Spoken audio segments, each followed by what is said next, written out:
jabalu keni nyogome kebe o ma Aisha gi seta kamma agidaga kuren barakiya ke fitina nya sanata 36 min al-hijra hijran tanji kedon tumu usmana fati en fitina nya fayke ugarna la kamilenki sere tamunde nyando kesio keriti kesio ke dalla garinde khatam munde ngi timmelenko oto na lenki wajunde ngurunda kama kempala oy sira nabawiyan kama oy jofenew o gede sira ke jopa o gana duguta Allah faren cira ngana daga wara fati ngawruni khalifa nin qallenyay khulafa o ar-rashiduna al-arba'a abubakar siddiq umar ibn al-khattab uthman ibn affan ali ibn abi talib ridwanillahi alayhim ogarna su siranga wajiba su karan mogo ada karanoko ado fitna ni begi sigi ado juhudu ni beni geri deberi ado khazawatu ni beni girano ngai breke su asuko nginya o se kompatama khangere woro ogeri ke ma'arakatal jabalu lagami soronga melinei idi digandambu nyamugo kore fosirendo fobure mbakame mama yazumina salihi wa tali intakat fosirendo fobure tuketa be suyi khallen kono kenyan lenki kota ke ogeto na fonne ko ngi o se kompatama oga fonne betude fogebe fe ko walla nyagana oga kubeni kono annanya sahabai annanya kebe yurdillah wa rasulahu ana maganya yonkilungu garoni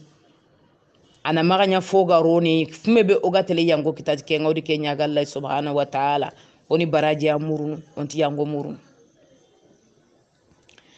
madinatul munawwara madinatu rasulillahi sallallahu alaihi wasallam usmane khilafa gunga khawghaw ngobo dawdaw ngobo soronyallo madina no nga kungi feti madina imet sarere mu kunchorori iri bonondi ndiya fitina gumu nyani ini fitina mbane ya mulla iyi duna ga mulla duna muri nyanci kanga nyana fitina kutana yu angere fitina kutana wori duna re menyani anke nganti duna mulla mana lono fitina kutienga andi fo akorosi duna no nga maga dugutanga kenya nanga fitina cigininde kempalle ayi anti fitina sigindi anga do la anti fitina sigindi koy ibe ganati ke bana tandandaga awutu anya kalleni ona warake anti tele no gulate khangoro rangi futi de fombatenga duna ko ni yenyani serengu buru ni kallenga nakini serenga ta Allah yo fitinan kannendanga anga gumenetu anga simmene gumene liman yarjulla wa rasulahu anga junga Allah di farenga anata antenga Allah di farenga serega na rufo muranga agarnya na sababu ya fitina kan no umi qabila no au deben no ndina fulana utandandaga ayi kutandente andandaga nyadan qawa antitele no gulatew haraga nani ken kamando fitina ngera yilene aga lengi to kan no ngadi yagunga kamandagana ko sugana bano ni debunya karna o gana bano ni karinya karna o gana bano ni debunya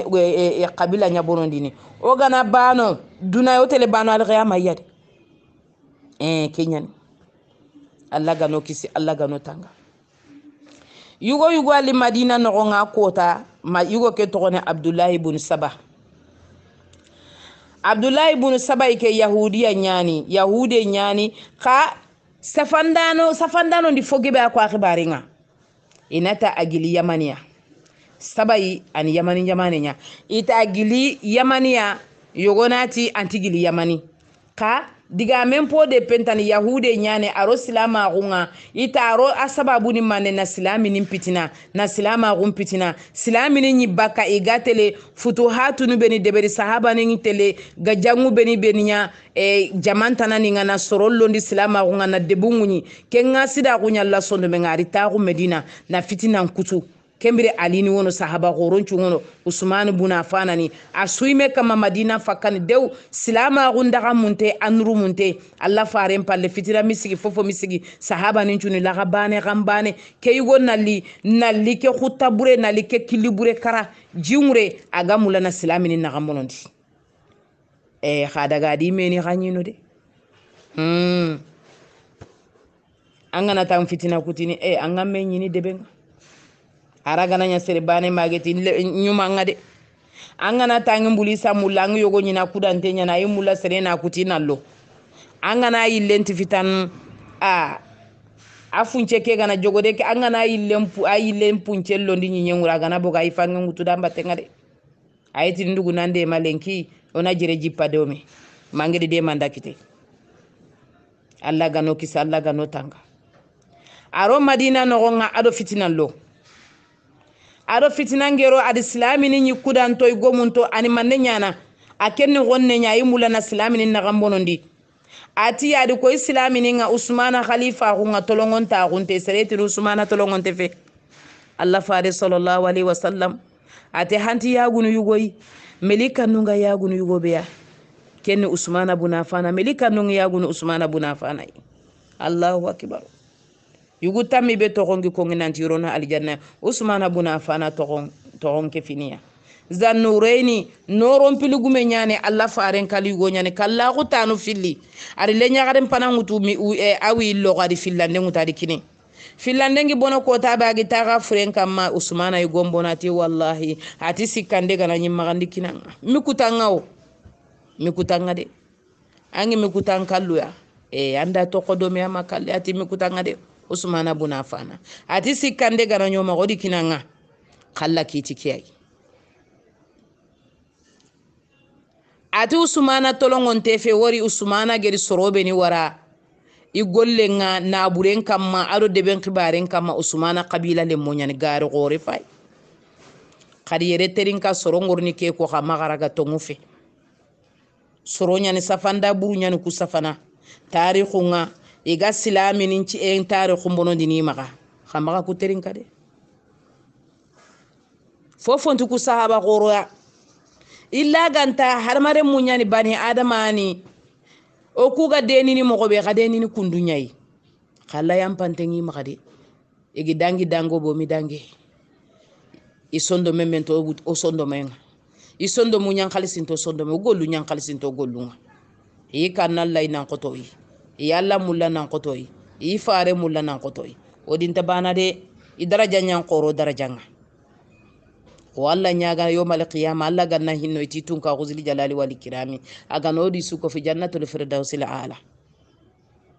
timetun ka gollen to kuma kade khallatun ka gulla odangindini ada hinnan ta ko aga na hinnin din terin kanda non chuwa ke yugore abdullah ibn sabainati ibn sauda ari fitna londi madina no ngadi soron butundi adi soron mamandi kembre mukuni nyana deben paga arabu ni ngoy kabila nchuway sorongiri basura sorongiri kufa sorongiri misra nalitagu afitnangi gobo ali de kada baka madina sorongiri ko mogobe adaga misra agiraga misra jamane nga daga ro soron no ngana soron muruno nga iga soron butundi ni katu sumana letara burunda benchure magarin ta filane nga ro madina no nga adi soron butundi sumana wure usmana buna afana fitinan cigi iti magambo khalifa gunga sahaba gorongiri sahaba lemungiri afeto ko igemi usmana de made iri usmana de ma soron ken kala kamina hada kamaka ken katerinka ku sahaba goro meni alini meni lainyana talha meni lainyana zubairi ni meni lainyana madina no gonga seregar re kanu usmana gante de mana enterin kandano khadiyere famude fogebe ko ngini khalifa mude haifa mude sorotana ni islama go ke no gonga iga safandi burun chafani ga sahaba ni borondini corona du korosi kun se fe foni angana daga woriya agana nyangi me kharasira anganti fo misende fo barakate mbaka me angana kulla kamita nambono Allah to bonondi abdullah ibn sabay adi jamangiri keta arabu nungono abidu nungono nalli gadi qabila ninya ni menyi mudar auzai isudu menyi madina fogu dep jamanga Allah farinde be capital ya fogu serendam benchu riro sahaba ni non edi fitinan cigindi sahaba gorondi baga ido kafani dire muiti gana jofo usmana buna fana di sahaba din chogri atini mura hamaga sere suro kafana magari sigin polaqen dike mura maga sahaba nin taxudire mungara keta abdullah ibn zubair na abdullah ibn abbas na abdullah ibn umar ni idi me gebu gebu gobu ido kafani atira ngaidi muri maga bane sudi kafanna daga taxi kanga fofontono fofontono ina waratanu igana dalla sikki egeme gajalle makita ina daga kha fitina gumen pitinanti kalla de fitina gume a fitina anti kalla gi sigido fitina nya batenga fitina lanta kalla itogo kenyai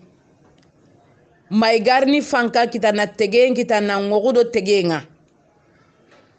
nallo usmana bun afana kamma na daga kafa ngutu na keri na kitabe qur'ane to ka kitenga ga kharam kembere sahaba ni masima nanti sagwe like nyene kenga gatela khalifa ngeri agori men agori haqlinga luke enchige kharu ge enchigi qutila al khalifa madine kuma ko tanya imbenga sayyidina ali ni asugiriro akama irinyidi kedi wuru idaga allahu akbar idaga mugu allah kiti kiyai ka allah subhanahu wa ta'ala gana kiti fitna su kenya na kiti nan ke fitna nyana silamini do mena kanga yonki gebe an to ko ke fitna yi kedi fitna gore nya uga la gamina da fitna la mane fede fitna gore nya faike agiro madina no agiro sahaba ni do mena kanga yonki gebe an bono na sababu nya sere bonon tibania ageri bonon dindenya kuni soro burunya igeri nali khalifa nkeri nkeri serebe ni geri khalifa nkera akota e debe no ngai madina no sahaba ninti sayyidina ali danga radiyallahu anhu sere sude ke gollen taxawa ampal usmana falle ambane gife ati hadam maga tengi ngay tan nyani wutude ata ganti nyana nga bayya ganti nyani ndanga soronga wote ni ndanga wote le miside nyade silamini chugara dunge ke ali da ina dunge ina taxu khalifa ko gemi dunge taxu kembre kummenyi duna mullaw kunya allah fayini na soronga cempai na allah ga cempai hari serege mi dunganda wajibi minganda ga munoni mbotu minganda ga sere fere muru minganda ga fune keri minganda ga yugo keri minganda ga yagare keri mingani lendumbe keri minga nyakunu mingan pay mingan qori minganda allah kute ende beredo president gundo ministre gundo député gundo maire gumba tenga kumenyi kenga okudo kunna latumi kunyi kanallai fi sirri wal alani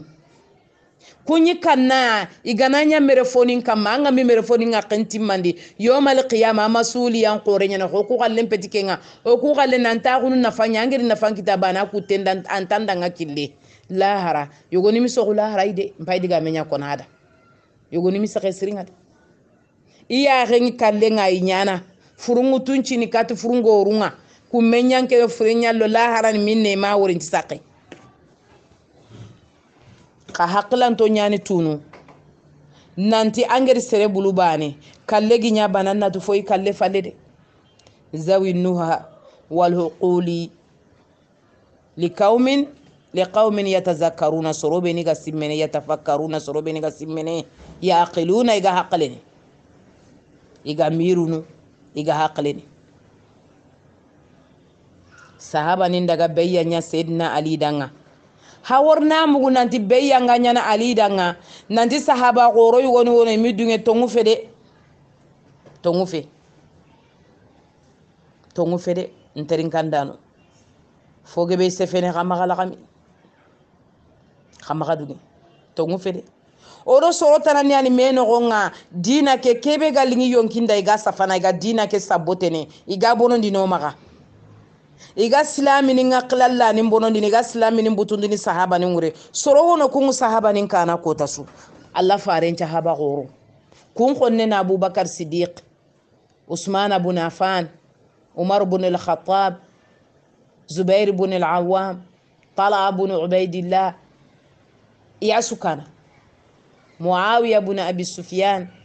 sukana kesu me fitna de beriti placia idi fitna de berit nanti mana be gono farin se veke mana kama ntarin kandano Allah serenyani sahaba nindi beyande beri ali danga beyangi dangi keta zubairu ado talaha zubairu bun al-awwami ado talaha sahaba goronya fayko ndomu zubairu bun al-awwami ndoma atarjaman la kaminire serebe geni zubairu bun al-awwam ado talaha bun ubaidillah zubairu na allah faren bayire me ya safiya bintu abdul muttalib odo mai me qissal la kamin ya garin chage mumini allah faren bayile nyugo nyane zubairu bun al-awwam zubairu bun al-awwami Allah faren wuya lemma ummul mu'minina khadija bintu khadija bintu khuwailid agira nyugo nyana awami bun khuwailid kenya le nyugo ni zubair bun al-awami kilum piliani idi mekita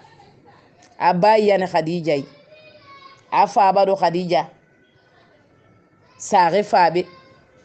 Allah faren bayire menya na gadi kilum piliani Allah faren tikay wada nga li kulli nabiyyin hawariyan ati nabi annabi nyimme sugadu masala le mamma gundal le mamma ati hanatu zubairu ibn al-awwam masala le manyani gundal le manyani perandal le manyani ndi fofo sunyana ndagi mi megri ndagi sefe do me ngeda hakla lamuru Allah fare sallallahu alaihi wasallam adiga menya fayke kuni sahaba goronyai aslama mubakiran gela tugunne yogonati sino tamro fillo sino tamro tumaro salama gonga ibnu ammati nabiy rasulullah sallallahu ibnu ammati rasulullah safiya bintu abdul muttalib bun hashim bun abd manaf bun qusay bun kilab bun murra bun ka'ab bun luway bun ghalib bun fihri bin malik bin nadr bin kinanata bin khuzaimah bin mudrika bin ilyas bin mudrib bin nazar bin ma'ad bin adnan ammat bintu ammatu rasul ada Allah farin juddan babane khile bane ken sahaba gore yangiri zubairu ibn al-awwam ado tala bun ubaidillah sahaba be Allah fare sallallahu alaihi wasallam agiri jaki ken sahaba gore nyade tala bun ubaidillah bun usman bun amr bun ka'ab bun sa'ad bun taymi bun murra bun ka'ab bun luway bun ghalibi bun fihr bin maliki kedambe sunu mekita nayra bun nadr bun kanana al qurayshi al taymi al makki abu muhammad ahada ashara al mubashirin bil janna yugo beni geri iko alla geri no menanti al janna lo sikante ke yugo ke fini talaha ke wani agu ko tay go yagare go geri ni wiwunu kompen nogonga adi tirindi saadiya bintu awfil muriya atani manewunu ati nabure ani ndagu win kompen nogonga nabure ke hammingedi la gede hammilinga agede buton kasalinga agede kanulinga agede dunatu beginga ati ha ati atangi joti nabure kana angi kena kana gobo yindanga ata takandan chorondo menaganga fanada gulaman lahu adi golinya nankiri ati daga nin qabilan ko fume ada qabila sanka sakan kando fabanka adi naburen takandi do mena kanga jamange daga ya gare kedi leminen tinda tadi manne kuyi ati wujunu nakati dirham adi kenya kuyi sasa Allahu akbar iti yugo sume nya qabila ngatamballe mado korinte agantan tambon tugana agantan ngajungi ananda badati ke yugo ambarake ngati qabila nti dungene na buren to qima ke yugo barake ngade ke yugo ambara nanti inti yugo mulai manka inti yugo mulai fabanka inanti tambo ina na buren to qiya ku segallay de ku dingallay ke yugo na Allah subhanahu wa ta'ala gire ay nyankandi nanta aljanna lanti kitena ngemi fonku kebe gallingandanga adi na buren chu fay naburu sigintendo naburu sogunte ada sufai nyinyongu worene temurtingu worene nyomo ngu siki nani ngi siki sugundo jogo ngi siki kange ngi siki khalisi gulle ngono gode ngona suita guna da sufai ad ni gere go nyama ka kota yahude ni chunna tantengi ke gere na linga la farindanga ak sallallahu alaihi wasallam ganai tele misida yang kana gere ke ana jimini alungwendanga adagati ya rasulullah atindi na buren chu fa indi ke gede alingin da suwa atindi ke gere kina allah di faringa allahu akbar ati bakhin khiyartu anga angere jula go be de beri sasa ke jula go an tononga ati khandi kebe muram magannan tintalle mongara kama al aqribaika o ku garan na buren kita ona ko seboro sumpunga ona ko seboro khatininga oni nya gonne empabu gorere mengi dimbate empabu tugunere mengi dimbatenga enge mindu korosi idin deberi idin koroti idin cegendi diyankani kembirani oga ballo kabila le mondo tintalle monga ayi ananda ngaya ku kabila le mo gonno menyi ma kabila le mo sere menyi gonno sere menyi hasida gonno kha ku baraya itinte hasida gumulla into gonna gumulla ni to kambane ya maganna na ganen citi deberendo korte andin kente yambane ani ntero na dimwaja ko na sokotimi nta sokotimi ja ko na sugeraka kula to baka kuya iwotu nanti ke fonne gana waranga pinyambono ku sahaba goro filli ona diga men go ndo fondi ndi tarjama litia oni to anga na sahaba to gonko terin kandano anga ma gollun ko intafamu andi to gonya kota anti tala anti zubairu sahaba yugwani sahaba ni kusiga begi ya ona ketu fonne ko ni terin kandano na famu tala ibn ubaidillah ibn usman ibn amr ibn ka'bi ibn sa'd at-tamaimi al-makki ke yugwano ga jakini sasa yugobe alla gere naburen kine nabure ka gere kina allah adi naburello alla kille nyaadi yonkillo alla kille jihadu minya falle ghazwa minya falle ayi ku ganati kalmu ku alla faare ganati nokube aga kembere ku anci ka karanga serebe ganata assalamu alaikum mukenya gananga sada mbulla rodi ka fambusu di sokondi allah sorondangi de enterin kandano kuyugu fili angiri nanaga sayyidina ali sagada Talha ibn Ubaidillah adu Zubair ibn al-Awwam iti ya amir al-mu'minin ali tigeligeti da amir al-mu'minin Usmana falle ati fete ke to singirni kama ikonu ijoti ito imulla anga fi fana benyana anna Usmana kerinda no muro oni keri ona Usmana fere muro kempalo Usmana kabila na makabuto wuri Allah subhanahu wa ta'ala to Qur'ane no gonga man qutil mazluman ja'alna li waliyyi sultana soronga na serebe tonyo na keri awoli idi sembe kinei ana fere muruti kille mo masu aga kurenya siginna na sigindi aga gajange nya siginna aga sigindi aga dia nya murno ana muru aga yampana imesana na nyampa ka haqqe ngi magana fere muru serebe gadan terenkeri anna fere muru ay manna kamankeri imana muru ana fere ke tuga Allah di kenya ngandanga an kalle nyani kenga ali ti dumugu ka ali nyi fume be fayine akota ku debe ku khabila tanani beni ga debe no ngay geri Usman keri ati fanka begi yakota menti sahaba ninga Abdullah ibn Sabai adi jama serebure manyade ke Abdullah ibn Sabai be gatini ibn Sauda adi fitna nyalo ni Madina no nga adi jamanya ni Madina no nga itina mpungu wujunu filido fo wujunu filido ko mo keregi yugo kube ni geri Usmana ken ali ti khadi wara fike nan kudo maga gorto gana gorto so anyana bonon dindenye o gana kure sigini Madina no nga alla farende be nanti soron na mekeri debe ke no nga o nangirdo kuba tenga oni keri no nyai fankangiya sembengiya iri mogo suroni ndo kurenya ndo gajangenya itago debe nogonga ogana todi nan kani me sasa oni raga sembenya oni keri yonki gebe yambono alla faren debe ngoni ferenya joko alla faren pa saka miside nogonga adi yere asimma khadiga meketerin kadi ali di yere bani asimma kerinden nan maganya alla faren debe nogo sallallahu alaihi wasallam madinatu rasulillahi sallallahu alaihi wasallam kugati oge mi kerindi oge mi fere muru isunu tongunya kama be sudi delile nyani oge mi Usmana fere muru amanya usmana kabila ngita kuno yo fayini forono silaminin chondo menga forono silaminin butenya maga daga fobude simma ana maga daga nya fitna ni filla maga nya fitna tanai wori haqinya ne onan qawide mana na usmana fere muru Allahu akbar bane sudi simmenya ni khasun daga khasun nagati sahaba ninga kudene ga sayyidina ali duku isu sondo membono mannen cigoge mi usmana kerinda no muru khalifa muman nankara deben nogonga o ya renga kerinda no mannen cigo ganti kerni ali ga khalleni kanninga o gana to na ku keri silami gebe yankalla fitna nyallo no silama go nogonga fitna be maduna gangira ganti nyemene ali gi konu kebe aya farini nterin kandano tala ado zubairu kasunna katandengi timme daga kata aliyati izan lana nakhruju min almadina odu muram maganna killen kino nan bogo madina nogonga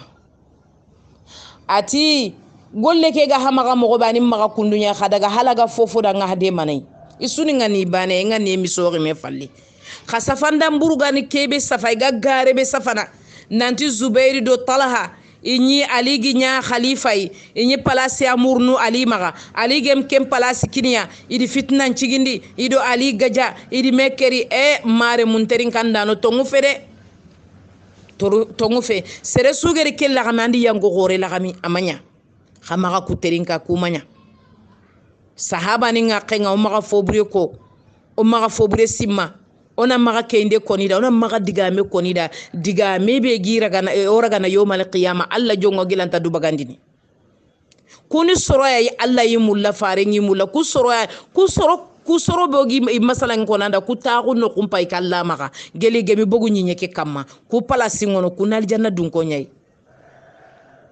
alla ti yampa muhajiruna ni maga do ansarun ke dan kentiya de nke danke o tokontono de o jamun tono o kismani togontono i jamun tono o fabani do mani togontono i jamun tono aywa ono mogotu o ku gollu ona gollun churondi ono ngani en churondi ono sondo mon khalsindi oni na hajanguto oni killengutu ati Allah wa ati rasula ona alladhi farembutu ona mbogu shubhatinu nogonga kenyani ma arakatal jabalu ke afitinanti ngengiru sumana kallenyai khadi terin kasiringa hana famu yekite shiya ninga kebe kono khamaga kellagami sorotana niga kebe kono khamaga lagami de qissa kegi nya mogoba akon anya mogo nya fayke lagami na daga nanti sahaba ni ku bane sunto gonna rutu katifunenga bane sumi bari funenga abada bane sumi fobre simakati funenga bane sunga nienfe nanti bone nankani silamini nga Allah farin pale sallallahu alaihi wasallam Zubairu do taladi muru ali magati mulan nambugu madina nonga iba kencha babuni kanninga ina daga gangundi arabon kabila ni nokonga ina jaman kita ina dema ina fanka kita ina ari kubeni geru sumane keri wori fankangiya wori alike nga mogobe wori alike ami korde ka alele sedna ali bayangi nyada nga wakati be a gangundi ati sere suga madina nokonga muke annan chage katande be nga irju ila miyaikum wa diyarikum khabogo debe nogonga hado debe bonondi hari fitna londi debe nogonga hari debe kara hari khalifan keri khabogo mo kenchu na mbogande gi kara ona keti tonguno gare mbaka me debe nogona ko to debe ke ona keti kafumande nyano haklunga nyana bano ga kilibane utu kembere qabila ndambe nchuri madina nogonga fankangi ya sembengiya Zubairu bin al-Awwami adu Talha bin Ubaidillah idaga Makka igaraga Makka idoma Aisha nyino adu Hafsa bintu Abiba bintu Umar bin al-Khattab idaga kato ma Aisha itiya umma ummul mu'minin Aisha bintu Abi Bakr Siddiq ori katanga Usmana ferenga nangiri islamininga soronga andan kananga iyagunanga yandigan kannen terin kana no dema ona Usmana bunafana feremuru aisha ke ngiri mana ni kiyai kha wallahi angana shiya nin kitabu nin pa diga diga me beni kono Allah ganno kisi sere me diga mulla gami sere me terinka ega kebe kono ke aisha danga ke yagarin chonante Allah faren wiya lemma Allah faren duwa danga dunga danga anyi sahaba goro nya kharangundini bintu abi bakirin siddiq ke aljanna yagare iga kebe kone angana terinka annan kitte nyaro nan toronga kenya na khama terinka ma arakatal jabali ke hagana mugum pa qisanyi me akona da kiyani ma arakatal jabali ke asababu ni usmana bun afana soro burunya lodde be nga yugu bane nyona atogona abdullahi ibn sabai agiri yahude nyana agiri madina agiri yaman agiri madina ameriti islam agulunga adi dunya islam yana islam fitna londi islam ni domenaka adi jaman kita misran konga adi jaman kita basran konga adi jaman kita kufan konga adi jaman kita yamanin konga fankan qoro sembe ngoy jamagebe yanke fi afitina qoro fitna lamane fede oga fitna be lagamina ada yonki begi bogu ke Allah na khempantu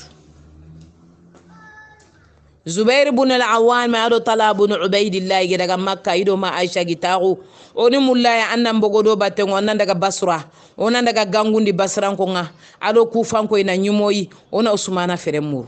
ati hatte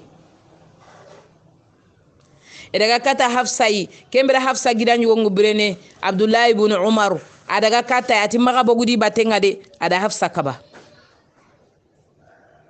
afunga Hafsa istembe agira nyugo nyana ada isaare fabe ati abada anta bana Hafsa ti adaga kata Aisha radiyallahu anha ati ke gira nyugo ndi kaba ati ke gira nyugo ndi kaba bakenga akota Aisha yugo begi daga kate Zubair ibn al-Awwam Aisha gira nyagare nyayirintene Asma binta Abi Bakr Siddiq ale nyugo ni goro ndenya Aisha ma Abdullah ibn Zubair Aisha dunge ado Talha ado Zubairu ado Abdullah ibn Zubairu ibogu Sheikh Albani ati Abdullah ibn Zubair akota nyi kefini Hafsa Aisha ama tugunyani idi kille laga itele Basra ega kille nga iga tele Basra egi jofe no kuyugoyi wulumpogu ulungu fogo ma Aisha ulungu fogo adi maneko ati sahaba nindanga ati keno kuni kanno kwa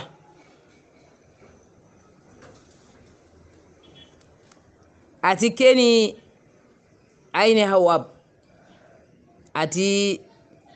la ara anni illa rajia atogi jofe yere wulungi fogu banenke yillene ay timmanne nyanga sageni ata Allah farenti sallallahu alaihi wasallam ayatukunna takhruju fayanbauha kilabul awab ati habana mbega na bogu haganari diyari bani amir wulunyagi foga ibane ati simme no nyai يقتل عن يمينها وعن يسارها قتل كثير ثم ينجو بعد ما كادت رواه البزار ورجاله ثقات serebe bana mbega na bogu yalli manga na jofe ke no ko ita wulle nyagi fogu anna tunanti sere me kallenge be nyanyana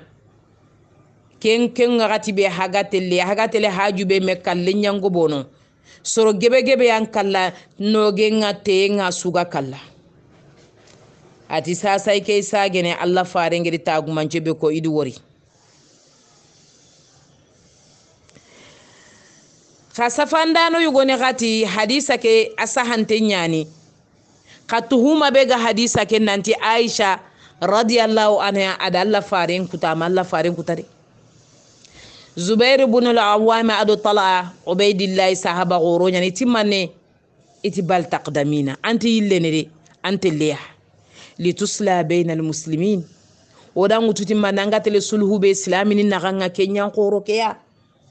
okuni sulhu nyamulla ankeni sulhu nyamulla oda ngututi kenyai silamini ngana ngori gajange na wase nyana ferena wase joxini anna daga na sulu lodo mena ganga anna jaman ko fumei anna jaman girndi ona memu gona nya khambane yo ifunge sembe asuke di bate mi gajo fene basra igi jofe basra sedna ali gedi mugunanti jofe basra nanti tala ado zubairu ado aisha radiyallahu anha jofe basra sedna ali gadi jabambogu adi kurem bagandi maga jofe ne nokuya igi yankanonga adi yugo warakati aisha atogoni qaqa bun amr adi qaqa bun amru adi warakati faria kati zubairu bun al-awami ado tala bun ubaidillahi ado ma aisha adi warakati ya faria nantan daga ana sulhu muri maga fitina manya ona fitinan cigindi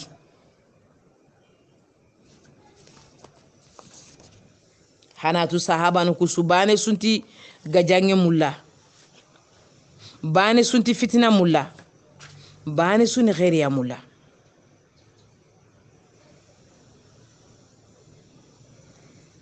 oma aisha bake ke gajange ya edi fogibe kod safanda burun cafandi safanda surun cafandi ko ngana suru ko ngana buru iga fokono ummul mu'minina aisha binta abi bakr siddiq nanta dalla kuta ari faren kuta ayandi fitnan cigindi ayandi gajangin cigindi ali do kuna hanga anti ali mulla ake fitala do zubairu ide ali gajalla gajange ke fit kundu gajange keni suninga ni bane ay sasa ali gata kuna ali ginya khalifa al sema nogi sasa kunangiro nanya ali da fanka ona nya da sembeya ona jaman ko fume ali naketi usmana sorobe ni gere usmana kere anaketi kumurunu oni kere oni nyama baka madina no ngonga ona usmana ferentuga gajange ke manani kiyai ido aisha gibogo aisha gi jofe no kukeya kembire talado zubairu wono agede wulempo ko kanne mugu ati isagene wore allah fare sallallahu alaihi wasallam ade ke koni da kota isagene talado zubairi tamma sagi ha sheikh albani nti nanti talado zubairu nanti kutandi nanti agi jofe no kube wullengi foku kempeti mawla aw allah fare ngedi e no kube ko nompe idi digangebe ko hadisa ke sahante nyani kagananya o ma aisha agi deni agi daga di bate man ami foburenya adaga nantina sulhulo silamini ndo mena kanga